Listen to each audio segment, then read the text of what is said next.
Olá, está começando mais um programa Câmera Aberta e vamos falar hoje de um assunto muito importante, saúde bucal.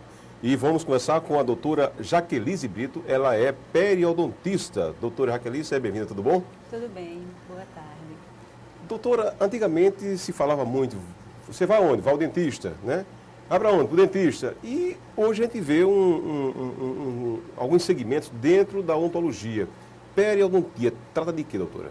A periodontia é uma especialidade da odontologia que trata todos os tecidos, todas as estruturas que ficam ao redor do dente, que são o ligamento, que são estruturas que ligam o osso ao dente, o osso, que fica ao redor do dente, e a gengiva, que cobre esse osso. Então, popularmente falando, nós podemos dizer que periodontia trata tudo que está na periferia do dente. E o dente? Quem que trata? O dente pode ser tratado pelo endodontista, que vai tratar o que está dentro do dente. Certo. Pode ser tratado pelo especialista em clínica, que vai tratar nas estruturas que são destruídas da coroa do dente. Pode ser tratado pelo ortodontista, que vai movimentar a posição do dente no osso. Pode ser tratado pelo especialista em ATM, que ele vai tratar a relação dos dentes com as articulações da boca. Então, a odontologia nos últimos 30 anos, ela evoluiu muito porque temos acesso a mais estudos. Hoje a gente sabe de mais detalhes do dente, sabe as células, mais detalhes de como as células trabalham na formação e no que envolve o dente.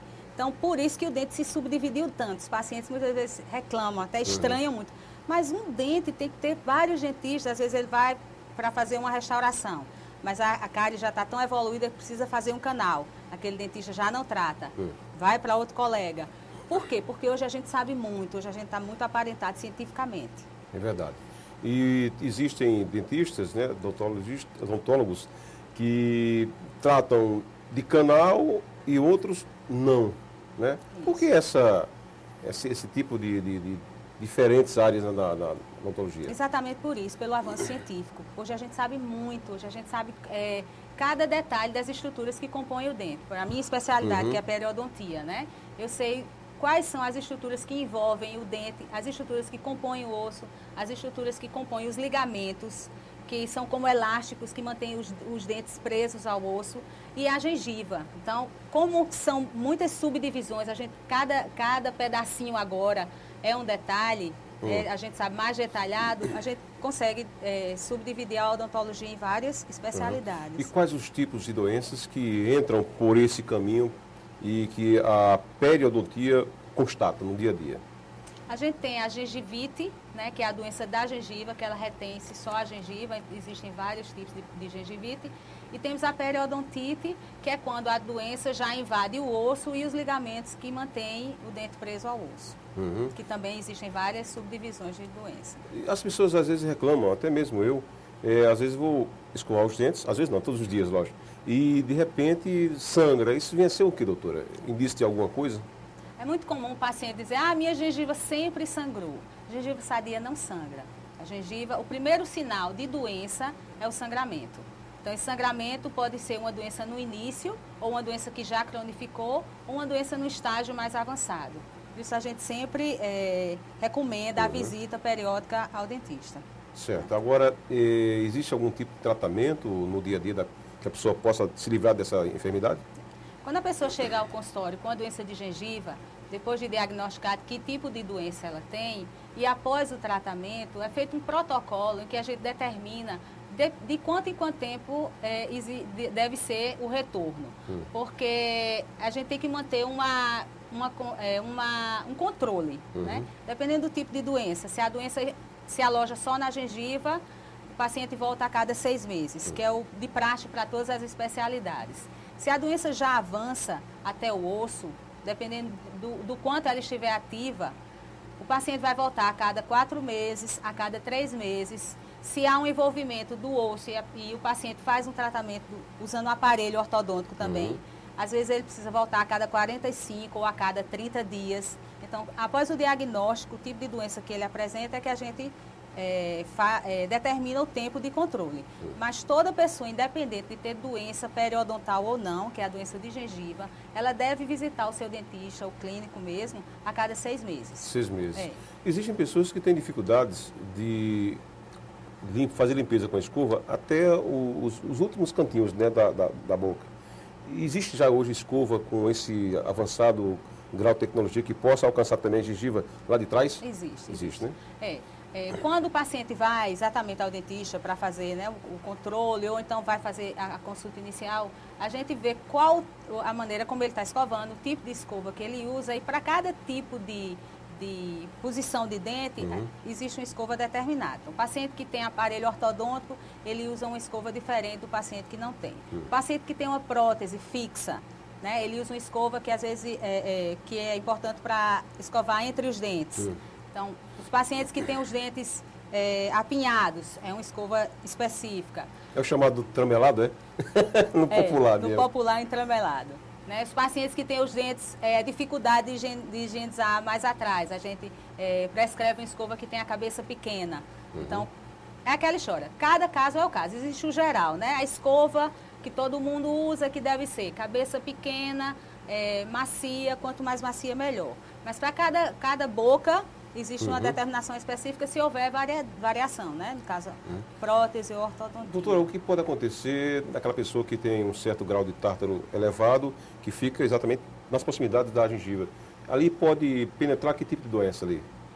O cálculo, né, que é chamado o tártaro popularmente, ele se deposita nos dentes a partir da placa dental, né, que é o biofilme dental, mais conhecido como a placa dental. Essa placa, esse biofilme, ele sai normalmente com a escovação, né, a escovação, o uso do fio dental. Nós temos na saliva cálcio, né, que vai calcificando e vai transformar esse biofilme no cálculo, né? O que é cálculo realmente é uma pedrinha que ela fica presa ao dente e só sai com o dentista mesmo, que é fazendo a raspagem. Por que é importante remover esse cálculo? Porque esse cálculo ele é poroso. Se a gente olhar o microscópio, ele é como uma esponja do mar, exatamente aquela formato. Então ele tem aqueles porozinhos. Tendo os poros, a placa, o biofilme, ele se acumula com mais facilidade. Mesmo que você escove, como ele está naqueles porozinhos, ele não sai. E é o biofilme que inflama a gengiva, né? Que vai provocar o sangramento. Então, quando a gente remove esse cálculo, a gengiva consegue voltar ao normal. Se você deixa o cálculo por muito tempo, essa doença avança da gengiva até o osso, né? Então, quando o paciente tem cálculo, a gente recomenda, vamos sempre remover esse cálculo. Porque eu não posso determinar. Você só tem o cálculo na gengiva, ele não vai avançar, você não vai ter doença de uso. A gente não sabe. Então, não vale a pena correr o risco. Remove-se o cálculo para prevenir uma doença periodontal. Só que, às vezes, o paciente não percebe, né? Não vê o sangramento, não escova regularmente. Então, esse cálculo vai avançando, vai destruindo as estruturas que existem ao redor do dente, que são os ligamentos e o osso, né? E o cálculo vai se formando ali, depositando, e é comum um paciente que tem muito cálculo, depois que a gente remove, ele dizer... meu dente estava bonzinho, depois que removeu aquilo ali, meu dente ficou mole. Mas o cálculo estava servindo como uma coragem, estava só apoiando o dente. Na hora que a gente remove... Era um falso concreto, né? Isso. Doutor, agora tem gente que tem aquele hábito de, sempre que usar o palito de dente após a refeição, gosta de dar uma catucadazinha na gengiva. O que isso pode causar? Pode traumatizar a gengiva, né? A gente não indica o uso do palito, não. Quando há um espaço entre os dentes, a gente indica a escovinha interproximal, que são cerdas que tem, mas a gente sempre aconselha o uso do fio dental. Por quê? Entre o dente e a gengiva existe um espaçozinho de 1 até 2 milímetros que a gengiva é solta do dente, ela não fica presa totalmente, que é onde o fio vai entrar e remover o biofilme, né? Que é a placa. Se a placa entrou ali e ela pôde se depositar, o fio também pode entrar sem traumatizar de jeito nenhum. Entendeu? Nós sabemos que hoje as pessoas elas têm odores, né, na boca através da língua, faz a limpeza da língua. Isso. Agora, a gengiva também contribui para esse cheirinho, esse mau hálito, né? Contribui. Bafo de onça. Sim, contribui sim. Contribui, existe né? até uma doença, um tipo de gengivite, que ela é a gengivite de Vansan, que ela é conhecida também popularmente como boca de trincheira. porque há uma necrose, né? Ela fica uma ferida, realmente a gengiva ulcera e ela fede muito, né? Tem esse nome boca de trincheira porque ela começou a ser estudada na época da Segunda Guerra, que os soldados iam para a guerra e desenvolviam essa doença, né? Então ela é um odor fétido mesmo, é podre, muito podre. Não é comum hoje em dia esse tipo de gengivite, né? Mas independente da gengivite comum também pode provocar um mau hálito. O que deve ser feito, além de fazer a limpeza diária da boca, a higiene bucal, existe algum outro produto que possa passar na boca, deixar no bochecho e sair esse cheirinho? Olha, o paciente sempre chega querendo uma mágica, né? É verdade. Tem um bochechinho aí, não? Existem os bochechos que eles tratam algumas doenças, né? Dependendo do diagnóstico que se tenha da gengivite, a gente entra realmente com um tipo de medicamento. Mas o grande aliado nosso é a escova, o creme dental e o fio dental.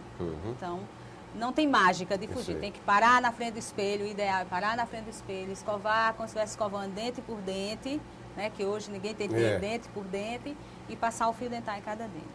E quais as doenças mais comuns constatadas por vocês nessa área, aqui na Paraíba? Na Paraíba, no Brasil em geral, assim, a gengivite é o mais comum, né? A gente tem muitos casos de periodontite, que é a doença que já avança para o osso, mas a gengivite é mais comum. Posso dizer assim, dos pacientes que frequentam o meu consultório, 70% chega só com a gengivite instalada, né? Por quê? Por causa da vida moderna, realmente. Sai de casa de manhã e a gente tem o hábito de acordar, se arrumar toda, sentar na mesa, tomar o café da manhã e ir embora. É verdade, né? É verdade. E o ideal é, após o café da manhã, fazer a escovação, fazer a higienização. Após também o almoço? Sempre qualquer alimentação, sempre, as principais refeições. Limpeza, né? Agora, o quadro aumenta quando alguém é fumante, né, doutora?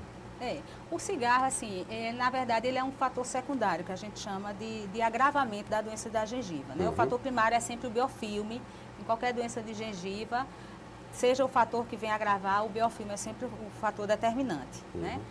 Mas o cigarro, o grande problema é que alguns produtos, né, do fumo, eles mascaram os sinais clínicos da gengivite. Então, o paciente que ele fuma, ele tem uma gengiva mais densa, a resposta inflamatória é mais tardia, né? Os sinais da inflamação são mais tardios. Então, você já tem uma gengivite instalada e é muito comum o paciente fumante, quando vem perceber a doença de gengiva, ela já está bem avançada. Quem é mais descuidado? É o adolescente, ou o adulto, ou a criança? As crianças hoje, elas vão ao dentista sem medo, né? Na minha infância, ir ao dentista era um castigo, né? Se você não se comportar, vou levar você ao dentista. Então, criou-se esse medo, era como o medo ao médico. A gente tinha muito medo de ir ao médico. Hoje em dia não, já as crianças são tranquilas, as crianças sabem escovar os dentes, gostam, as escolas fazem isso.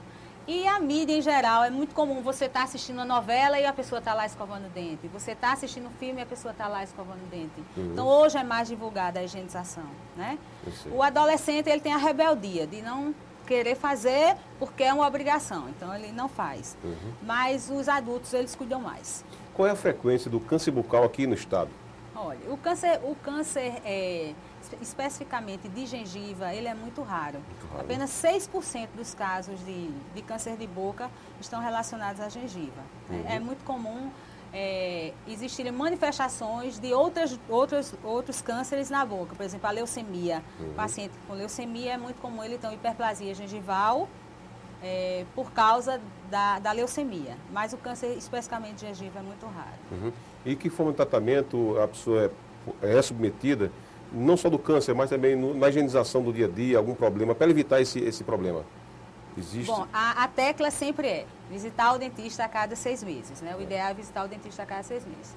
Se você tem algum problema de gengiva e você não vai ao periodontista especificamente, mas vai ao clínico, ele pode detectar esse problema e lhe encaminhar, né? Mas como chama, limpeza, né? Que o paciente, eu quero fazer a minha limpeza anual, né? Ela deve ser sempre semestral.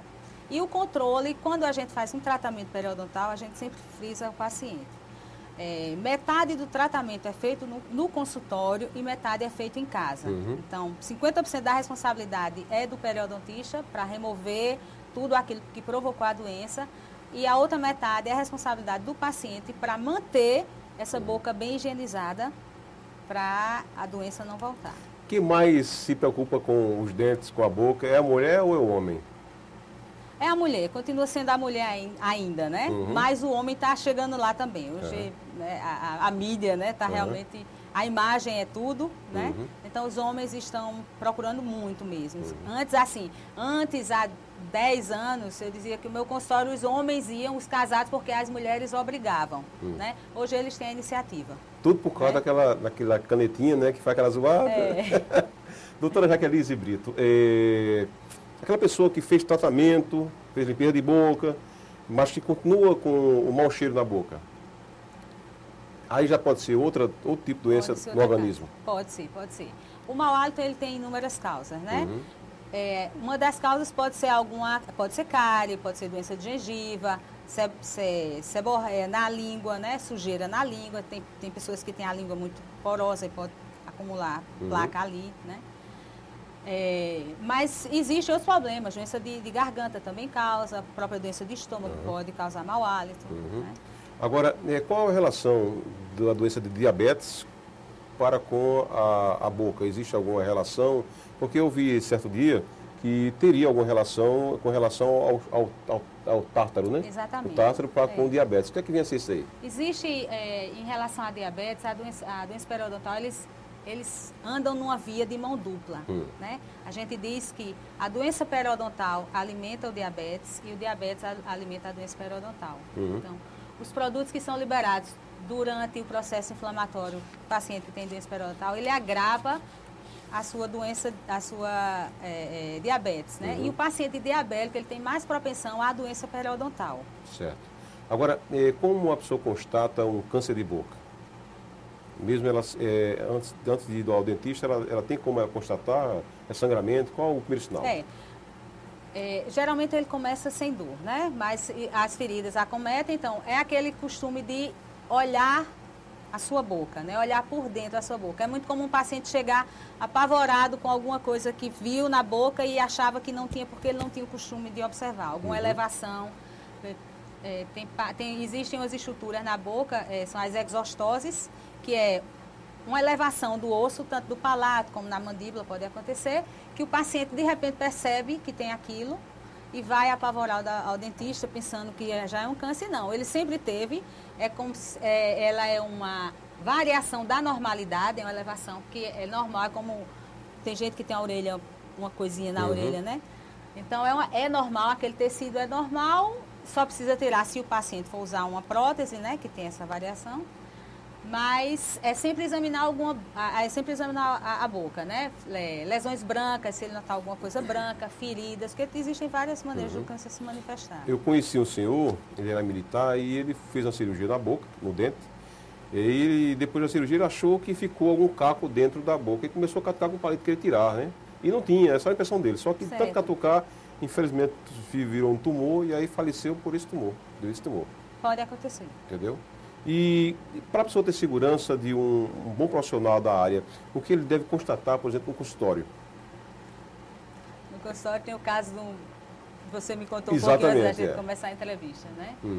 O Conselho Regional de Odontologia, né, o Conselho Federal também, eles têm são eles que fazem a fiscalização dos consultórios. Então existem várias normas que o consultório deve ter. E a Agência Reguladora de Saúde também, ela tem umas determinações, né? Então, o ambiente tem que estar limpo, né? Você tem que ter um mínimo de... Você pode ter vários tipos de esterilização, né? Hoje a gente aconselha mais o uso da autoclave, mas ainda se usa a estufa. Desde que bem feita a esterilização, a estufa pode continuar sendo utilizada, né? Mas, assim, sempre a gente procura, a gente aconselha que se procure um profissional que tenha uma referência, né? É muito comum uma clínica ser aberta, faz aquela propaganda maravilhosa, você não sabe nem de onde veio aquele profissional, e passa um ano, faz uns horrores, vai embora, né? Então é importante você sempre procurar uma referência, o conselho está aí à disposição, se você quiser alguma referência profissional, qualquer pessoa pode ir ao Conselho de Odontologia, que eles informam sobre o profissional. Hoje também está se usando muito prótese, né?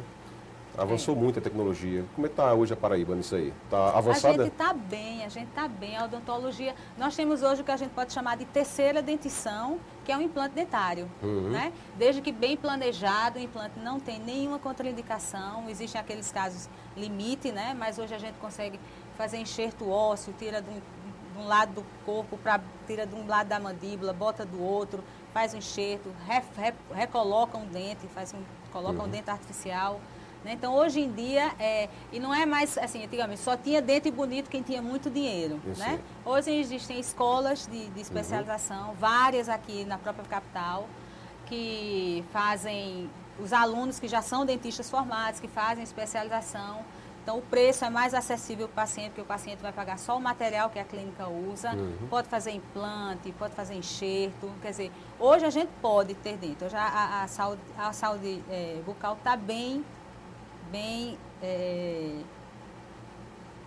para frente, muito né? bem. A saúde bucal está muito bem, João Pessoa. Né? Agora, o que eu observo também, está existindo uma certa flexibilização, tanto nos valores, como também nas formas de pagamento. Antigamente não tinha isso, né? Às vezes as pessoas até procuravam outros centros para fazer tratamentos. Aqui tem tudo isso e com preço mais em conta, né? Não é dizer que baixou muito, não. Lógico que todo esse material é muito caro, né? A gente tem que ter sempre um critério para... É como cirurgia plástica, né? Existem aí as aberrações que são feitas. Então, também dentro da odontologia a gente tem isso, né? É importante, claro, buscar valores, né? Mas, às vezes, o barato sai caro. Exatamente. Né? Então, você vai fazer uma cirurgia, uma extração por R$500. Pode ser, depende do nome do profissional, depende da localidade do bairro. Mas você achar uma extração a R$5, a coisa está muito estranha. Desconfio. Né? Agora, há pouco tem uma reportagem aí de uma jovem, uma adolescente, fazendo fazendo tratamentos dentários no quintal da casa dela, né? Que isso é absurdo. Ela não tinha nenhuma formação. Exatamente, só não ouvi dizer e também procurando pela internet, né? Mas, doutora, chegamos ao final da entrevista. Se quiser acrescentar mais alguma coisa que ficou aqui no meu esquecimento, pode ficar à vontade para esclarecer, viu? Não, só quero repetir a importância de se visitar o dentista a cada 6 meses, né? O uso da escova, o uso do fio dental, creme dental e buscar sempre o periodontista quando tiver algum problema de gengiva. Ok, muito obrigado pela lição, pela aula e sucesso, viu? Obrigada. Até logo. A você o nosso muito obrigado, até a próxima com mais um Câmera Aberta. Fica um pouquinho aí.